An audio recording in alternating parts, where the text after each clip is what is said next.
Welcome to We the People National Invitational Unit 1, Day 2.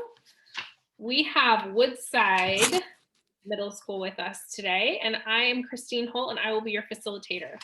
In just a moment, I will have the judges introduce themselves and followed by the students, and then we will begin the hearing.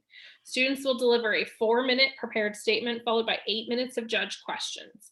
My microphone will be muted during the hearing, and I will be holding up 1 minute and time signs. I suggest you use gallery view, and all of our students have been spotlighted so that they will appear on the top of your screen. At the conclusion of the hearing, judges will give brief feedback to the team, and then we will conclude. Judges, the floor is yours. Welcome back. Great to see you all, and we look forward to the presentation today. My name is Glyptis Grider-Jones. I'm with the University of Louisville's McConnell Center. And Tim Moore from the University of Wisconsin.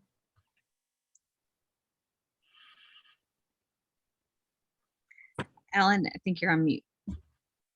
All right, old person who hasn't figured it out yet. Okay. Hi, I'm Alan Broadman. I am a recently retired high school teacher from East Brunswick, New Jersey. Again, it's good to see you folks and looking forward to today's conversation. And if you could please introduce yourselves. Hi, my name is Grant. Hi, my name's Hudson Mulhall. Hi, my name is Leo Markwell, and we'd like to introduce our teacher, Mr. Ath. And also, I'm enjoying America's favorite pastime while I'm talking about America, so this should go well. Again, welcome. We're Unit 1, and as you may know, we're doing question 2 today. I'll read the question and then you may begin. If man in the state of nature be so free as has been said, if he be absolute lord of his own person and possessions, equal to the greatest and subject to nobody, why will he part with his freedom? Will he subject himself to the dominion and control of any other power? How did John Locke answer these questions? According to John Locke and Thomas Jefferson, what is natural law in a state of nature? Do you agree or disagree with their reasoning? Why or why not? What did Locke mean by the social contract? Why did he think it necessary? What obligations does a social contract place on government and on the individual? You may begin. Good afternoon. John Locke answers the question by explaining what would happen in a state of nature. If there are no restrictions, laws, or even penalties, there's anarchy. People would subject themselves to government to gain protection for their natural rights. In exchange, they must uphold the general welfare. But what are these natural laws that people would let others lead them in order to protect them? In both the time of John Locke and Thomas Jefferson, we see examples of government failing to defend the rights of the citizens. In Locke's time, a group of people known as the Levelers followed Oliver Cromwell in a war against a British government notorious for abusing power. They fought for rights, similar to the ones we know today as natural rights. And of course, Jefferson was a key role in the American Revolution.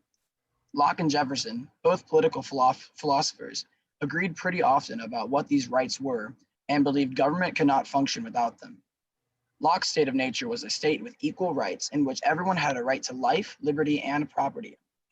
But he said it lacked 3 main things: an established and settled law, a known and indifferent judge, and the power to back and support a sentence. Jefferson, in the Declaration of Independence, wrote that humankind is basically evil, therefore a state of nature would be too. So, a state of nature without any authority or law, based on human nature, would not go well. I agree with both philosophers in their own ways. With the way that humans have behaved since the beginning, you cannot for 1 second think that in the observed state of nature, anyone is really free or safe. Locke did not talk about a physical contract we sign. He talked of the idea that people in government have an agreement. People agree to give up their natural state, and in exchange, the government will protect the natural rights you did not give up. This includes, but is not limited to, freedom of speech, freedom of religion, and the pursuit of happiness. Locke believed that our political disposition is dependent on an agreement among society to form. He believed that this social contract would lead to a constitutional government. The contract is many things: a document, an idea, or a collection of these things. Britain and the States are two good examples of this. Britain has no physical constitution, but they still have years of laws and precedents. But they don't have a written constitution. They do, however, have a constitutional government. America is also a constitutional government. However, we have a physical constitution. Locke said on the theory of social contract, this state of nature has a law of nature to govern it, which obliges everyone and reason, which is that law teaches all mankind who will but consult it, that being all equal and independent, no one ought to harm another in his life, health, liberty, or possessions. In this, he states his reason for believing in the social contract, that being he believes that without it, we would lose rights that are objectively better than the ones we have given up. Rights are tiered. However, to better understand this, we must see what obligations that the government and the people have under the social contract. Many obligations are put on the people and the government when they sign the social contract. In the social contract, the government has many promises they must keep to stay in power. The most important of these promises is to protect our natural rights, which could be not taking our property whenever they wanted, to honor the common good of the people, and protect our happiness. The people in exchange must give the government the power to protect their natural rights. Rousseau once said, every person has the right to risk their own life for the preservation of it, to respect and follow unless the government fails to protect their rights and do their civic duties. That could be voting, volunteering, or even running for office. John F. Kennedy said, ask not what your country can do for you, ask what you can. I'm sorry, I'm going to have to stop you because it's time, but we'll move over to the response portion. So. Okay. So you talked a bit about rights and the purpose of government being the protection of those rights. However, when should government be able to limit our rights? Well, in my previous essay in question 1, I gave the example of the Second Amendment and some restrictions our government has put on that.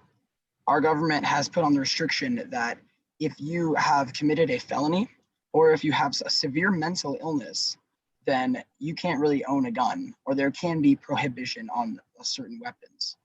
And that would be limiting the people's right to keep and bear arms. Are there Yeah, other, I'm sorry, Hudson, go ahead. just as there's reasonable discrimination when it comes to hiring someone for a job, there is also reasonable restrictions when it comes to rights, especially with the example of the Second Amendment, that if somebody has a mental illness or they have committed a felony in the past, they should not be allowed to own a gun as they may be a danger to society. Do you think there's any state of natures right now anywhere?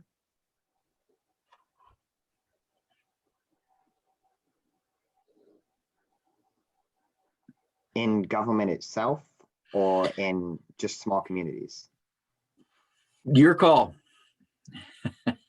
Well, I would say that there are definitely some places in which we have seen a place in which, yes, there is law, but there isn't enforced law, especially recently with countries like Syria, where their like 7-way civil war led to many small communities being ungoverned and left them in a state of nature. And when this happened, we saw these communities suffer more than ever. And we saw that it wasn't just the tides of war that were affecting them, but they were also beginning to scavenge themselves and hurt themselves when they were left with no government to oblige them. So if I'm going to go to very remote southern Indiana, down in the hills, and I'm going to live in a cabin with no electricity, have I left the social contract if I retreat that way? Am I in a state of nature?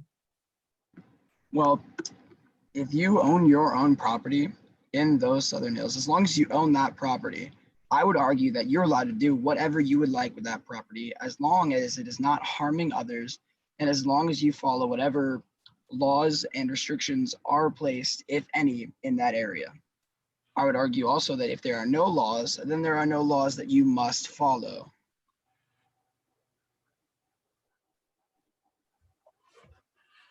Thank you. All right. What do you think? What should people have the right to do? What should people have the right to do if their government does not serve the purposes for which it was created? Well, I'd like to look at Shays Rebellion, for example. The government wasn't really doing a good job in that way. So they revolted and they fought back against these Articles of Confederation, which would eventually led as one of the reasons that we formed our Constitution and our new Republican government instead of the Articles. That is one way that you can fight government. The federal government may have won that battle, but in the end, Shays Rebellion did win their war because of the fact that we made changes to our government based on what they were crying out against. I would say that there are two main ways that you can go against the government, and that is a more Locke example of rebelling against your government, and a more Hobbes example of working within the system and working within your government. And I would argue that both can be used in certain situations. Like if you're mad about a speed limit, then you can work in the system within that. But if you're mad about some big law that is affecting you and your people greatly, then that is something you need to vote against. And we haven't just seen this with Shays Rebellion. We've seen this even recently with whether or not you agree with it. People have been doing sites of rioting or protesting, both and the like, with the BLM movement. So are you saying those are those in the system, as you just said? Or is that rioting and that protesting, is that within the system or is that outside the system, as you mentioned?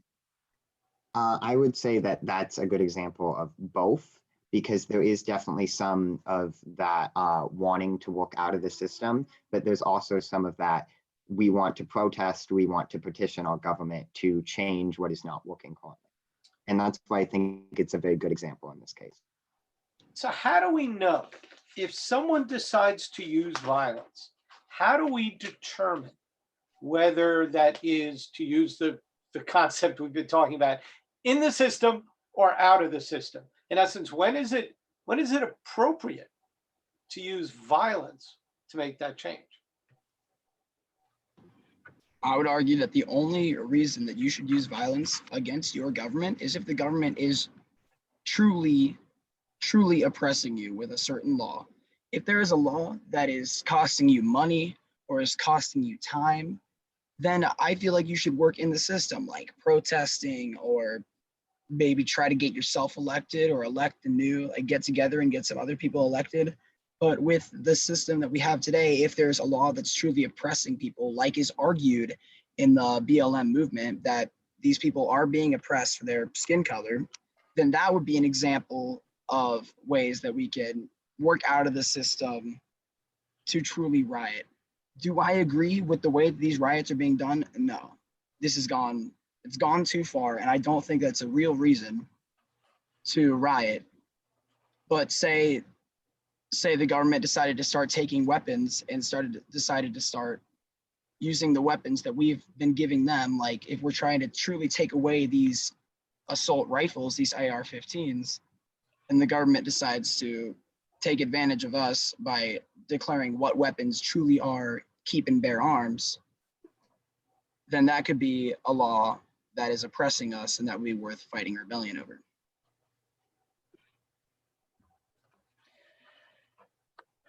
Do you think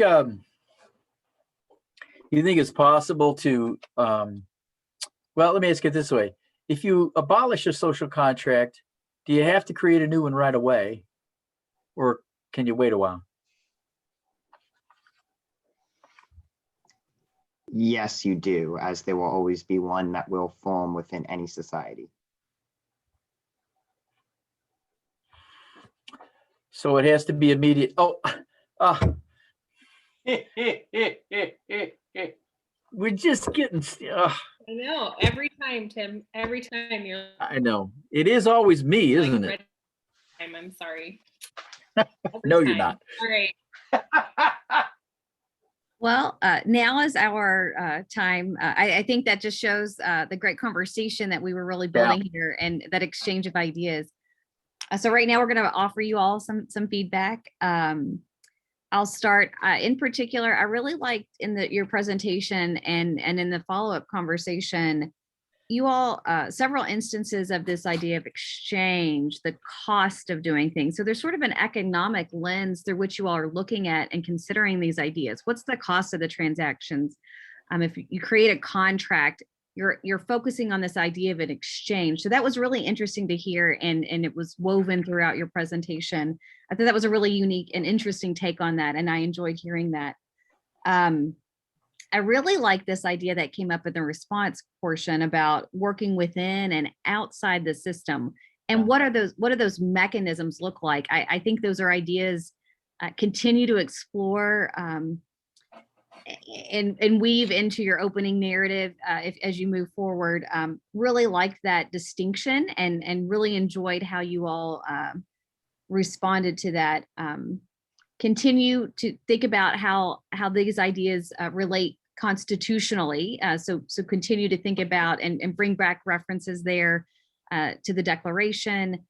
So again, pepper us with more connections, but really enjoyed the work you all have put in and your presentations these last 2 days. So Tim and Alan, I'll have more feedback.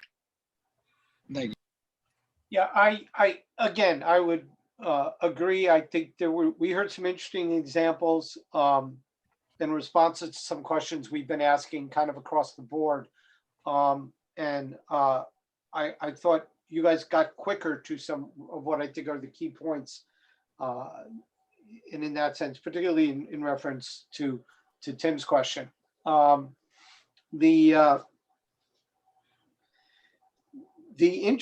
guess would love to have explored both Tim's last question and my question about when is violence really okay, and when is that all right, and is it arguably ever all right in that sense. So I think the beauty of this question from a judge's perspective is there's a lot of places to go to ask you stuff. The difficulty from your perspective is there's a lot of places to go that we can ask you. So I think you did a really wonderful job in that context, because there is a lot to cover here. So very nice job, guys. Thank you. You know, as a historian, I was digging a couple things. You made this analogy and comparison, actually, to the levelers Cromwell to Jefferson's time frame. You also invoked shays as a possible remedy, and it's and actually a little comment on that. Be careful about shays. They weren't going after the federal government. They were really angry with the Massachusetts government. So be careful with that. But I think the general point about being frustrated with government is well taken. And I think that was good, but just be careful there a little bit. Okay. It's also interesting to note that that Leo, you're okay with money and time being taken from you, but not your guns. So I heard a little Charlton Heston there in your argumentation, and that's fine. But my larger point is that you gave us some criteria for your answer. You created a structure and a criteria by which you're going to evaluate whether it's revolution or reform. And you and I might differ on the criteria, but I appreciated you creating a criteria for me to think about as you sorted through your answer. So yeah, I think and frankly, it's good to know that you're still in the basement of the Embassy Theater, Hudson. And I'd recommend in the future, as you get older, Lakeside Park is the place you want to hang out on a date in Fort Wayne. So it's been a pleasure to meet you, and Mr. Half, you should be very proud of these guys. Yep. Thank you all. Thank you for your time.